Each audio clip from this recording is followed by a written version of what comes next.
I have a lot of folks watching, so I appreciate you guys. And if you just joined me, call a fucking timeout, baby. Just call a timeout.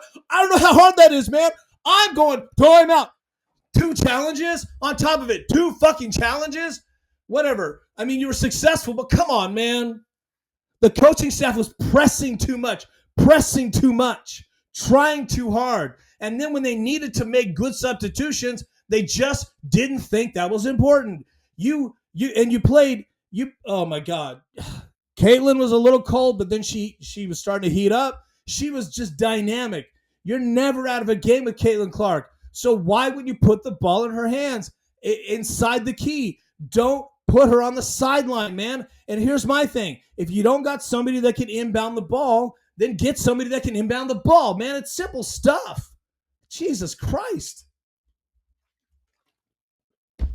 Now, if you're a fan and you're like, if you're upset saying I'm too hard on them, well, this isn't the show for you, man, because I'm going to be hard on them. But see, they outfoxed themselves. They should have just put the full complement out there and like, hey, the coaching staff needs to understand the stakes are high after a huge win like that. The world is watching. You need to win the next game, especially against a team you're expected to win against. Now they have it's like a back-to-back. They get a day off, but then they play them again.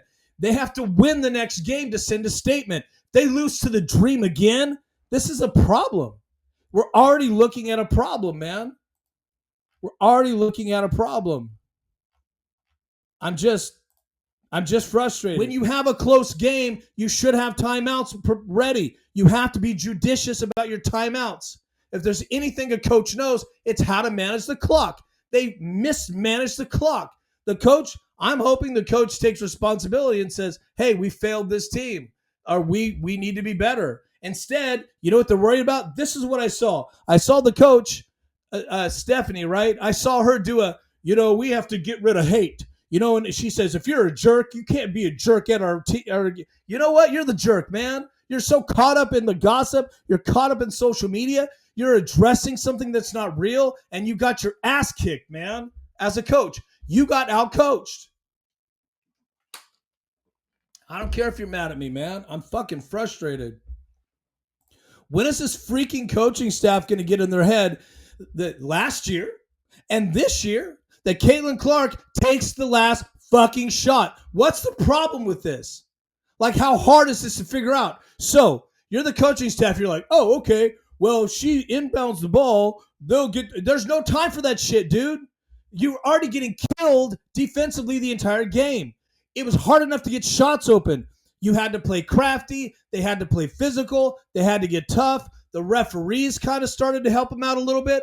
Things were going their way. They were burning on luck. So you're not going to go, I'm going to draw a genius play. You have to do something scrappy, something obvious. You put Caitlin Clark on the floor. Would Jordan inbound the ball? Let me ask you that question. Would Michael Jordan inbound the ball? Of course not. Of course not. Because basketball rules say, the gods say, if you have a basketball legend on the sideline, they get the ball. The energy was there. Caitlin hits a big three. She brings the crowd up. Okay, Caitlin's the maestro. She knows how to run the offense in clutch. She runs on instinct. She's a basketball monster, okay? So you got your monster out there, and you put your monster on the sideline. There's nothing more dumb than that. Like, the basketball gods will look at that, and they will fuck you when you do dumb shit like that. Play a legitimate game. That is a smart game. Coach with your brain, not with your fear. That was a fearful coaching move. Because they're thinking, okay, we put Caitlin out there and we have somebody else inbound the ball. Everybody triple teams Caitlin. Well, of course. And then that leaves somebody else open. Come on, man. And then you've got Howard. I don't fault Caitlin for pushing the ball to Howard, because Howard was the only option when everybody else was covered, because the defense knew what they were doing the entire game. They had been smothered the entire game. So why do you think, okay, that your star is more needful inbounding the ball when your star will probably get a call, right? She probably will get a free throw attempt and at least tie the game. You think Caitlin's going to miss 2? She might miss 1. Rare. She had some misses, but she's not missing 2. So at least you got the tie. Come on, man. God damn, man. I'm so frustrated. I can't get. I'm trying. It's been 20 minutes of me being frustrated on this podcast right now. I'm so frustrated by what I saw. Now I think there's a silver lining, and I'm not that guy. I'm not hitting the panic button, but I'm just want to be honest about how critical I am of this. This was a major coaching blunder. It was a terrible coached game. This game was so poorly coached. And now I understand, okay?